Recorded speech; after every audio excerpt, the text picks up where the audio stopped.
यहूदी, ईसाई और इस्लाम का पवित्र स्थल यरूशलेम। उससे पहले हमारे चैनल को सब्सक्राइब कर लीजिए और बेल आइकन को दबा दीजिए, जिससे कि आपको नोटिफिकेशन मिल जाएगा। जेरूशलम या यरूशलेम बहुत ही प्राचीन शहर है। यहाँ के सुलेमानी प्राचीन मंदिर के परिसर में अब मस्जिद, चर्च और यहूदियों के स्थान बन गए हैं। ये पहले सिनेगॉग था। 937 ईस्वी पूर्व बना ये सिनेगॉग इतना विशाल था कि इसे देखने में पूरा एक दिन लगता था, लेकिन लड़ाइयों ने इसे ध्वस्त कर दिया। अब इस स्थल को पवित्र परिसर कहा जाता है। माना जाता है कि इसे राजा सुलेमान ने बनवाया था। किले नुमा चहारदारी से घिरे पवित्र परिसर में यहूदी प्रार्थना के लिए इकट्ठे होते। इस परिसर की दीवार बहुत ही प्राचीन और भव्य है। ये पवित्र परिसर जेरूसलम की ओल्ड सिटी का हिस्सा है। भूमध्य सागर और मृत सागर के बीच इजराइल की सीमा पर बसा यरूशलेम एक शानदार शहर है। शहर की सीमा के पास दुनिया का सबसे ज्यादा नमक वाला डेड सी यानी कि मृत सागर है। कहते हैं यहाँ के पानी में इतना नमक है कि इसमें किसी भी प्रकार का जीवन नहीं पनप सकता, और इसके पानी में मौजूद नमक के कारण इसमें कोई डूबता भी नहीं है। इजराइल के 4 प्रमुख क्षेत्र हैं: टेल अवीव, यरूशलेम, हैफा और बीयरशेब।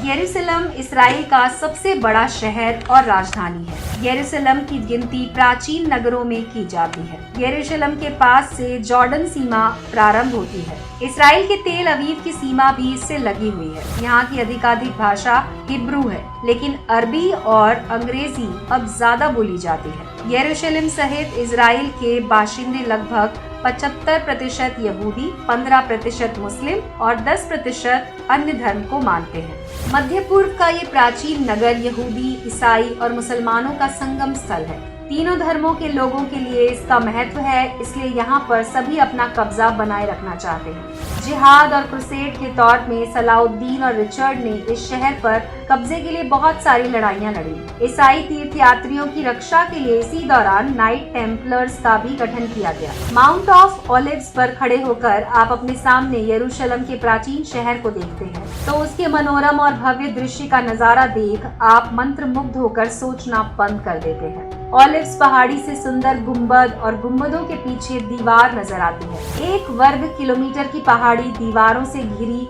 हजारों सालों का इतिहास अपने बारे में बताती है। ये शहर दुनिया की आधी से ज्यादा आबादी की आस्था का केंद्र है। हिब्रू में लिखी बाइबल में इस शहर का नाम 700 बार आता है। यहूदी और ईसाई मानते हैं कि यही धरती का केंद्र है। राजा दाऊद और सुलेमान के बाद इस स्थान पर बेबीलोनियन और ईरानियों का कब्जा रहा।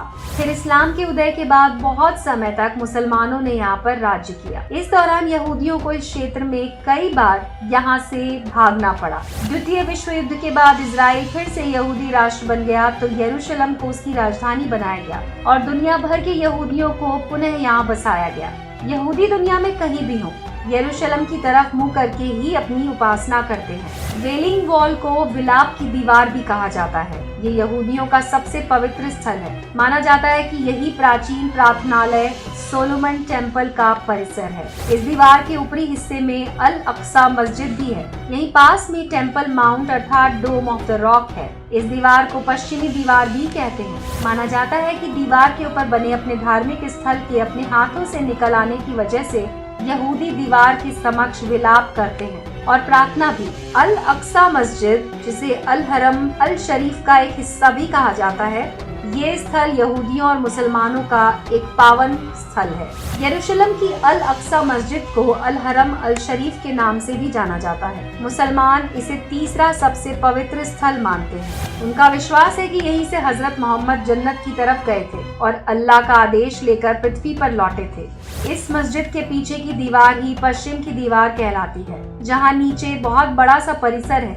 इसके अलावा मुसलमानों के और भी पवित्र स्थल हैं, जैसे होहत अल सकारा, मुसाला मरवान तथा गुम्बदे सखरा भी प्राचीन मस्जिदों में शामिल है। Church of the Holi sculpture, ईसाइयों के लिए ये शहर बहुत महत्व रखता है। क्योंकि ये शहर ईसा मसीह के जीवन के अंतिम भाग का गवाह है। ईसाइयों का विश्वास है कि ईसा एक बार फिर यरूशलेम आएंगे। पुराने शहर की दीवारों से सटा एक प्राचीन पवित्र चर्च है, जिसके बारे में मान्यता है कि यहीं पर प्रभु यीशु पुनः जी उठे थे। माना ये भी जाता है कि यही ईसा के अंतिम भोज का स्थल है। ये चर्च ईसाई क्वार्टर के इलाके में है। अब बात करते हैं विवा डोलोरोसा के बारे में। ये वो क्षेत्र है जहाँ से यीशु को क्रॉस के साथ ले जाया गया था। इसे दुख या पीड़ा का मार्ग माना जाता है। होली स्कल्पचर से फ्लैगलेशन तक का मार्ग। इस मार्ग के बाद ओल्ड सिटी के पूर्वी भाग में चर्च ऑफ फ्लैगलेशन को वो स्थान माना जाता है